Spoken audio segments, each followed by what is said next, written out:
Welcome into the Odds and Audibles podcast, Tuesday edition. Matt Preem, Eric Scopel, Jared Mack on the show. And yes, this podcast is coming out about 8 hours later than normal on a Tuesday. Part of that is because we're waiting for the college football playoff rankings to be released. And that's the price that we're going to pay for Oregon being good at football this season, is that these rankings matter for you, the fan. So we want to react to them live as we see them. So we are starting recording this show exactly at the exact same time as ESPN's college football playoff ranking release show has started. All right, we'll dive into the rankings tail end of this show as they come live. There's a lot of other stuff to get to. It's rivalry week, Oregon versus Washington. Dan Lanning's acknowledging that there's a rivalry. You guys were at practice today. You can give us how that's it spilled over into practice. Jared has an awesome quote from an offensive lineman about the rivalry. And it's also a week in which Dan Lanning made it very clear that he is not up for the Auburn job. There's like three big stories that could dominate an entire week of storylines rolled into one this week. Yeah, it's pretty active, and it was I think it's a positive time for sure if you're a supporter of this football program. We spoke on Monday morning about potential concerns about what Dan Lanning would do with the Auburn job. I think we should start there because I can't 100%. think of a coach at a major school being. You can correct me if there's something else that stands out, but just this definitive and kind of this strong in terms of a stance in shooting down a coaching rumor. It probably isn't what Dan Lanning's agent would prefer because you lose a little bit of leverage in terms of if you're trying to negotiate a deal. But regardless, Dan made it, I think, extremely clear on Monday evening. And for those of you who haven't seen the quote, I'll read you a little bit of it. But I think he made it very clear that Auburn job isn't one you have to worry about right now. Matt asked the question to start the press conference out, and I don't know how much of this you want to read because it would take me over a minute and a half to do so because that's how long he spoke. But the gist of it is this: the grass is not always greener. In the fact, the grass is damn green in Eugene. I want to be here in Eugene for as long as Eugene will have me. This place has everything that I could possibly want, everything my family would ever want. I have an 11-year-old that's lived in 8 different states. The last thing I want to do is ever leave. So there's more to it here. I think an interesting comment also about how Oregon is a place that is special for people to be at, but maybe not as special for people who leave. A bit of a shot at some other coaches recently who have taken off maybe and not had as much success at their next location. So I think, we were asked again on Monday, kind of our thoughts on the Dan Lanning situation. I think that is kind of puts that to rest. I don't think there's much more to talk about. He is Oregon's coach. The Auburn job does not interest him. The only words he didn't say explicitly were, "I'm not taking the Auburn job." I think if you read the quote though, and the amount of thought he put into it, it's very clear where his head is at, and he's not going to be leaving for that job, and it really reads like he's not leaving for any job anytime soon.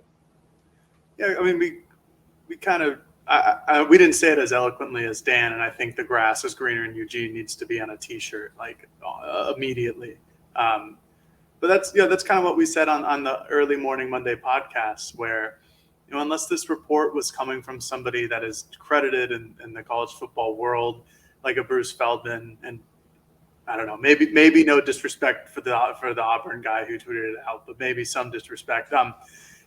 Just not a credited guy, and as Matt began the question by saying like there was this report, Dan just immediately started to shake his head. I thought that this was overblown from the beginning. If you're Auburn, you obviously want to go after Dan because he's having a lot of success, and you see this a lot of times with college coaches all over the place, where there's an immediate success, an immediate culture change. I don't know. Look at Willie Taggart, who changed the culture at Oregon that one year. I wouldn't blame Auburn for going after it, but Dan, like Eric said, the only thing he didn't say was, "I am not interested in this job." Like very direct, very clear. But other than that, I mean, if you're really nitpicking, you can point that out. But he gave a great answer, an eloquent answer. I thought it was really emotional. I thought he was really vulnerable in that answer, mentioning that, you know, his kids are 11 and they've grown up in 8 different states. You know, that takes a lot of toll on a family, and they're a young family to begin with their oldest being 11. And I really appreciated how Dan answered that question, just because it, you know, felt like it came from his heart. And, you know, maybe it would have been a different answer if we were in person rather than on Zoom. But I think regardless, that's the answer that we were all going to get, was a very, very clear no. This is not going to be the case. And I looked at it as, we've heard these words before. Willie Yes. Taggart talked about it. Mario Cristobal, you know, said something very similar to when he was hired in 2017 as the head coach. And then, you know, talked about it again after he got his first extension. You know, both those coaches left after saying that. Now, for me, and I wrote this on the story I wrote about Dan Lanning's comments on Duck Territory, was Dan is the first one of the 3 to actually kind of provide some action behind their words, because we've always heard that term, actions speak louder, you know, than words. And the previous 2 coaches spoke really highly of being in Eugene and not wanting to leave, but ultimately left. But neither of them really integrated themselves deeply into the community beyond just Oregon football. And Lanning has done that. When he got hired, he created a position that was basically a liaison for the community and the Oregon athletes. He created the Ducks Do More initiative, which is the Oregon athletes being more active in the community, whether it's volunteering or coaching or what have you. He signed off on the Oregon athletes running a flag football league for Eugene area youth this summer. He invited Kid Sports. If you're not familiar with that, that's a youth organization in the area that runs all the youth sports in Eugene. It's the biggest one. He invited all their parents and families to come to a spring football practice. And when they said, "What do you need out of us to get this done?" he said, "Nothing. We'll have refreshments for you. We'll have staff members managing, you know, your tours." And then he invited the kids out onto the field afterwards for a spring water fight. Like, he's integrating himself into the community. I've heard stories of him golfing with random people at a public golf course. This is a guy that you can clearly tell his actions are he wants to be here. He wants to get engraved in the community. And the previous coaches, they never did that. You never heard stories. I mean, the greatest thing we heard about Mario Cristobal's experience in Eugene outside of football from like a food or an entertainment perspective was him enjoying Chipotle to speak Mexican, you know, to enjoy Mexican food and speak Spanish when he was on the Dan Lanning show when he got hired at Miami. You know, that was his experience of Eugene outside of football. So I looked at this as this was a guy that his actions the previous 10 months backed up what he said on Monday as, you know, he wants to be here. He's not leaving. And I think this time it feels different than the other 2. Yeah, I agree. I also will say it's notable that this is what you say when you're asked about another job, whereas no, I think, I mean, to back up your point, I mean, because what Mario was most definitive in his stance about not leaving when he on his, you know, his introductory press conference, everything after that, I'm gonna say everything. I don't want to be unfair to him. He never was quite as definitive as Dan was following that when a significant job was on the table, and I thought it stood out that there would be interest, obviously, from Auburn in hiring Dan Lanning, and he went out of his way to make it clear it wasn't mutual interest, regardless of what. I don't even know if I want to use the term report, because I think that's almost giving it too much credit, but regardless of what some fan post on basically an unsubstantiated post said. Yeah, I think, you know, I wasn't there for the last year's Pac-12 championship game where you guys asked him all those questions, but, you know, at that point, I think, you know, basically we all knew. The pen has hit the paper basically for Mario at that point. But like, to Eric's point, it's, you know, Mario had the have to drag me out like a kicking and screaming quote, which makes for good PR, but this just felt like a different quote. It felt more vulnerable, like I said earlier. It felt more personal. It felt like he, you know, really gave a true answer towards this idea. And like I said earlier, this will not be the last time that there are rumors regarding a high profile SEC school or a high profile Big Ten, a high profile school in general, potentially making waves and contacting Dan's agent, even though he's coaching at Oregon. I just think that this was, I thought it was a great answer. I thought it really put a lot of these rumors and everything else to rest, and exactly what he should have done in this type of scenario. Now, transitioning, it's also Washington week, and we hit him with some questions Saturday immediately after the game at Colorado, and he gave us some good stuff. But we dived into more of that Monday night after we got past the Auburn topic. And he peeled back that he's had some conversations with some of the Oregon legends, Dan Fouts, Mike Bellotti. I think he had Rich Brooks, on there as well, to get their perspective of this rivalry and why it's important. And he acknowledged that, every game is important for us. And, this game it means a lot for us, but it also means a lot more than any other game, maybe, to a lot of people in the community and around this Oregon football program, and acknowledge the importance that this win would mean for those people. And it's kind of carried over into what we saw at practice, or I should say what you guys saw at practice, because you're the two that go, where it's showing up there as well. Yeah, it was very notable. After stretch, usually they're playing, Jared can correct me if I'm misdescribing the type of music, hip hop, rap music, that kind of thing. Today they had "If I Can't" by 50 Cent. It's the best song of fall camp so far. And that was during the stretch period, and usually that's what continues throughout practice. But instead, they replace it for all of the competition periods we got to watch, which was about 10 minutes worth, with "Bow Down to Washington," which is Washington's fight song. And I thought that was a pretty notable choice there, in terms of that song was stuck in my head, by the way, all day, and I'm annoyed by it. Still is. And I imagine that's the intended effect for the team that is on the field going, I don't want to hear that song. Get that song out of my head. And the way you do that on a Saturday is you make sure Washington doesn't have opportunities to play that fight song. They don't score touchdowns and go into that. They don't make defensive plays and play that. They don't win the football game and have an opportunity to play it at the end.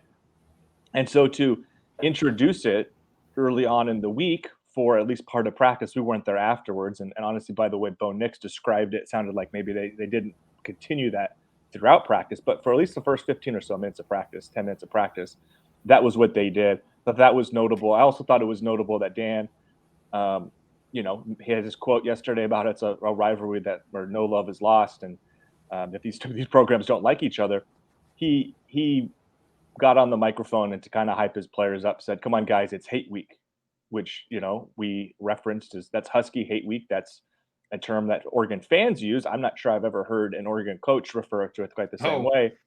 Thought that was notable too. So he is certainly buying into the rivalry. He's not walking off of it, backing away from it.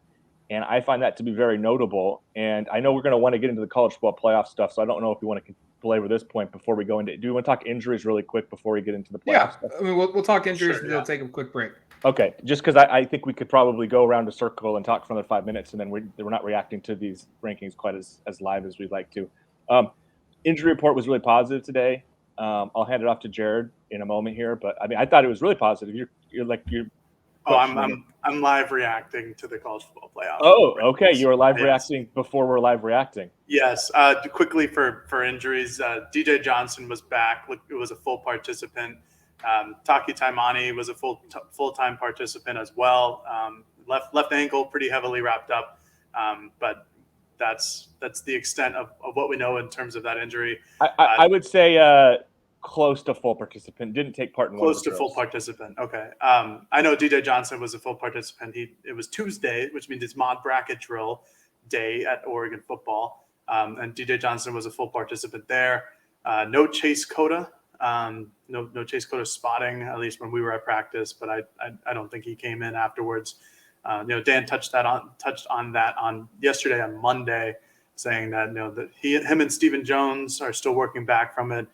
Stephen Jones was at practice today, taking part in the stretching and that type of activities as well. Not in pads, back in shorts, right, Eric?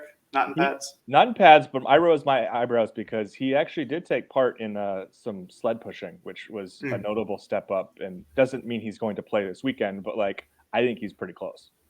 And then Jordan James was a participant as well. It's unclear if he was an injury holdout from the Colorado win or just something different.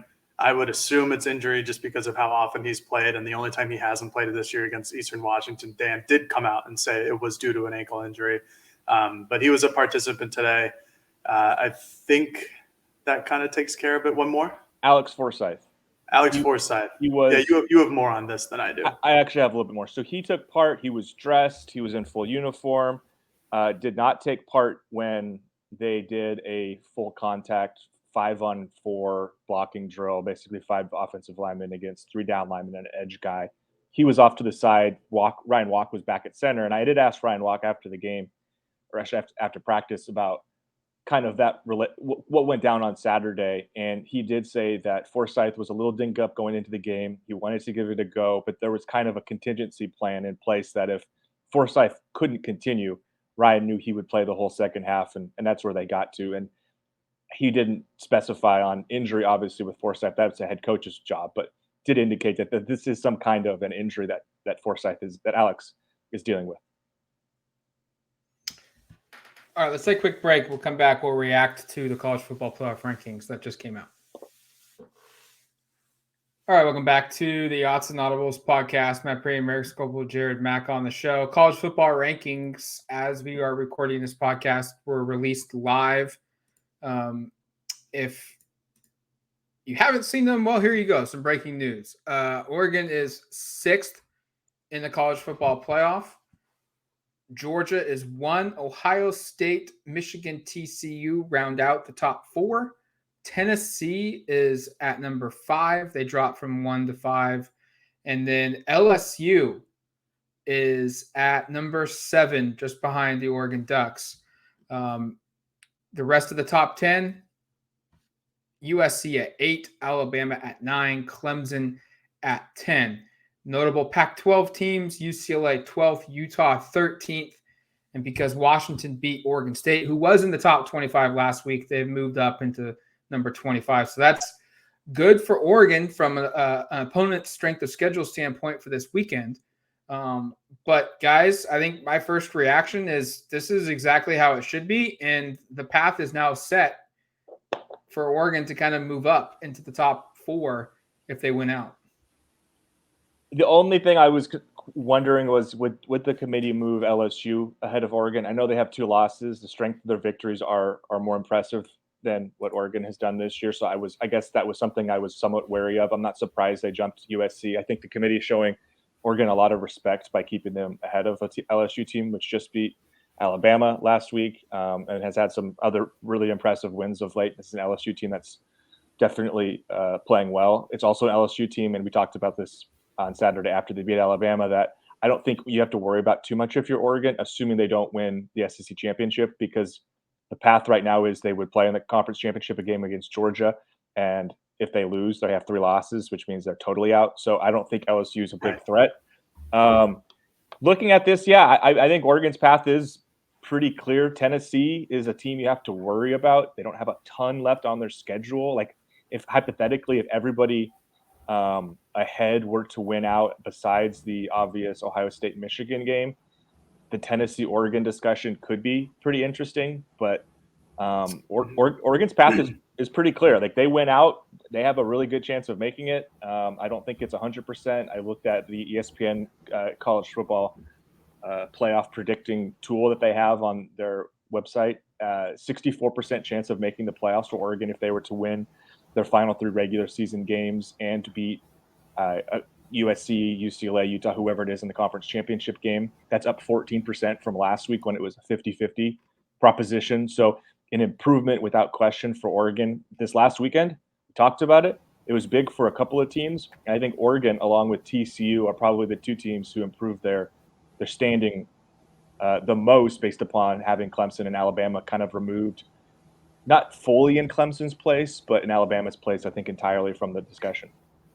Alabama, yeah, entirely from the discussion. Their 2 losses are just too much to overcome, and I think LSU is going to fall into the same boat. About some recognition for TCU here. Let's go, top 4 TCU. Good for them, undefeated so far in the Big 12. I love watching that team play. I think they're just great. Tennessee is going to be an interesting one, just because, like Eric said, there's not a whole lot left on their schedule, but they have the better loss to Georgia. They did not lose by over 40 points. And the debate on whether or not Oregon should have scheduled Georgia as their first week opponent will live on until the next time Oregon makes the college football playoffs. Maybe it's this year, maybe it's years in the future. But until that day, that's going to be talked about very much. And it's going to be an annoying conversation for a lot of people for a long time, potentially. But I think that this is exactly how the college football rankings should look in the top 7. I'm still very confused why USC is number 8. I know that they're a super talented team, and I've been high on them this entire year. I've been called a USC lover, even though both my parents and most of my family went to UCLA. I like the Bruins more. They don't have a single top 25 win this season.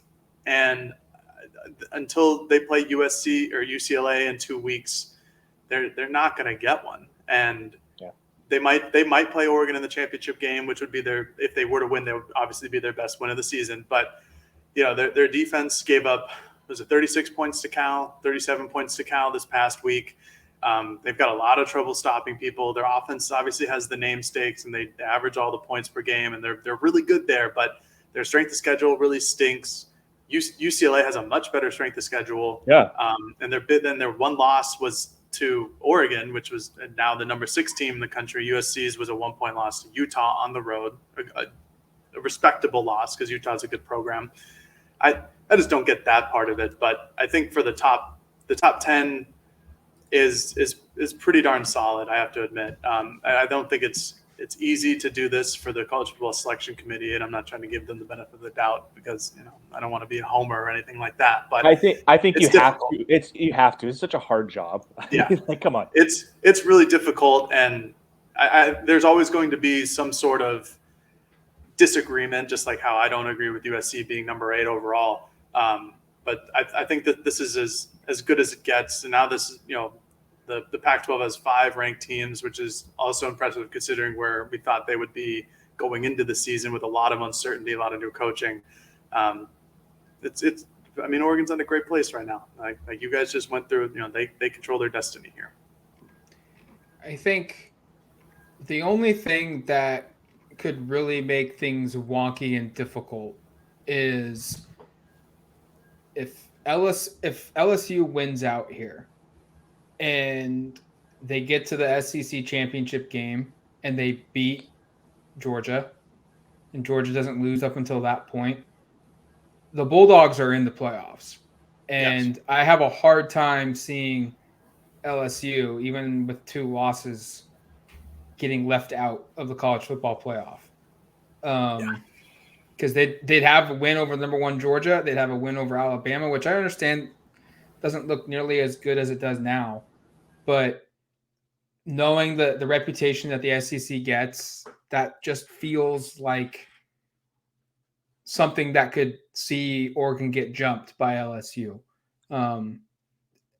Even if Oregon plays USC in the Pac-12 championship game, that just feels like that would be like, I think that's the only one that just really right now comes to my mind that could really make things interesting for Oregon if that scenario plays out. But other than that, you win out, and I just look at the path, and Ohio State and Michigan are going to take care of each other. Tennessee, I think you'll have the advantage over them to get into the top 4 because you'll play a conference championship game. I think the Tennessee part could get just weird.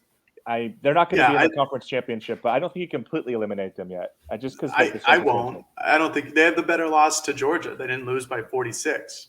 I also wonder how you're going to measure that in terms of the margins. The margin, no one's going to debate that. You're also talking about both games were lopsided, and one team played at week 1 in September 3rd. The other one was played 2 months later.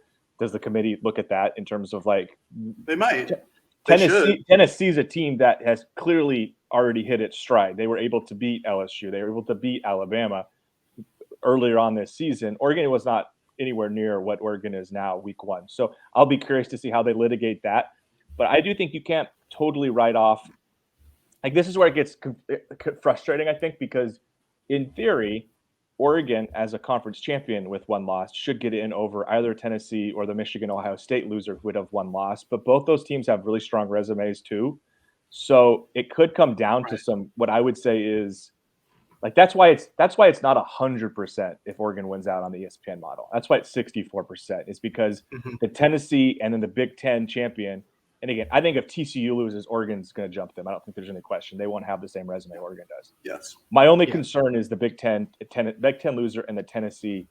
Those are the only ones that, to me, concern me. And then the weird LSU thing, if that happens.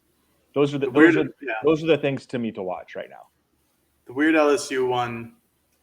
It'll be interesting to see how they delegate that because, like Oregon, LSU lost the first week of the season to Florida State on a that was a crazy game, one of the best games I've watched this season. But they lost to Florida State, which is a lot different than losing to number 1 Georgia.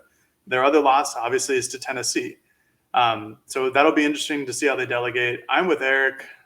Whoever loses between Ohio State and Michigan, they're still in the playoff hunt. They're in the hunt. It gets interesting. I don't think it's 100%. It gets really interesting because the other side of that argument for Ohio State and Michigan is, both of the teams haven't really played anybody. That's the other thing. Out of conference, other than Ohio State and Notre Dame, and now Notre Dame is looking better, so that increases Ohio State's potential if they lose to Michigan and ultimately, and they fall out of the Big Ten championship. They both, the Big Ten's been really, really bad this season, other than Ohio State and Michigan. I mean, Illinois just lost to Michigan State this past week, and we all know that Michigan State is not that good of a football team, but Tuck is coming. So they have Mel Tucker, so they'll be good. This is going to be really interesting. I think there's a bunch of scenarios that could potentially hold out Oregon. I'm interested to see how the committee looks at the evolution of Oregon this season, despite that dominant loss or the dominant victory by Georgia and the huge defeat by Oregon. Where they figure out how that ranks between if LSU, wins the SEC championship. There's a lot of things, and I'm very happy that I don't have to delegate this, and I'm not on the college football selection committee because it's a lot of stress, man. I don't think I could deal with it. We'll wrap it up with this. The playoffs are more than likely going to 12 teams in the very near future. I just saw a tweet that if the format was in place today, I don't know how people say no to this. This is the 12-team format bracket. Georgia is the 1 seed. Oregon is the 4. Ohio State is the 2 seed. And then you've got TCU as the 3 seed. Georgia would play the winner of USC Alabama. Oregon would play the winner of Michigan Tulane. Ohio State would play the winner of LSU Clemson. And TCU would play the winner of Tennessee Ole Miss. I don't know how you say no to those games. I mean, those are all phenomenal football games, and the intrigue is still there throughout the season in November and the regular season. Who can get a bye? Who can sneak in as a late addition? I love the idea. We don't have to worry about, is Oregon going to be safe if they win the Pac-12 championship in a couple of seasons, even with a loss in their schedule. I've been a longtime proponent of expanding playoff, and I always said 16. I actually think the more I think about it, 12 might make more sense. You want to give those top 4 teams an advantage, give them a bye. I think that's fair. You see that in almost every college sport, almost every professional sport besides the NBA. So why not integrate that in some capacity? I think that would be totally fine. And as you read through there, Matt, those matchups would just be really fun. Like how much more fun is having an actual postseason as opposed to having what essentially is like you just jump to the semifinals and then the finals. There's something to be said about having kind of that playoff journey with a team. You think about watching. I know Jared's a big baseball fan. I'm not, but like if you were somewhat of an Astro supporter or a Philly supporter, of maybe you just kind of pick them up and then you're watching them play for several weeks and you start kind of having favorites. And if you're and kind of going along with the ride, there's something more to be said there of expanding this and having more of an opportunity to if you're an Oregon fan, hey, now I'm going to watch Michigan Tulane and the winner plays us. And you're also watching the rest of the bracket, watching all the games. I just think there's so much more fun to be had when this takes place, which will be, I think, in 2026 or something? Is that when the college football playoff runs out? Is it 26, 27? I can't remember. 26, damn. 26, I think. I think it's a long way. It's like 4 years out, which can we just do it now? I would love to do it now. But no, I've been a long-time proponent for it. That would be fun. And it would also remove the stress of what we were just talking about, how it's like, I think we all think the teams that we're talking about, the 6 or 7 teams that Oregon is competing with for a spot, are all deserving of playing for a championship and being in the conversation. So just to remove the element of kind of like who gets in, who doesn't get in, like take that part out, and then you can enjoy it even more. And now people will always have something to debate. If there's the 4 buys, people are going to debate who was deserving of that buy, who wasn't. Oh, should this team have been 2 to 3? All that. That's fine. I think that should be built in. I just think being more inclusive has always made more sense. And, it's been a very slow road to get to hopefully a 12-team playoff soon. You went from 2 teams in the BSCS format to now 4 teams. Getting to 12 just makes a ton of sense. And it would be a much less stressful experience for those who follow and support a college football program to know if I'm one of like the 8 to 10 best teams, I'm at least going to have a shot to compete at the end. Whereas if you're a couple of teams that are in the top 10 right now, you're looking at it going like Alabama's looking at it going like, I have no chance of making it. There could be a redemptive arc too of if they got in and as an 8 or 9 seed, beat a couple of top teams and made their way through. So I'm all for it.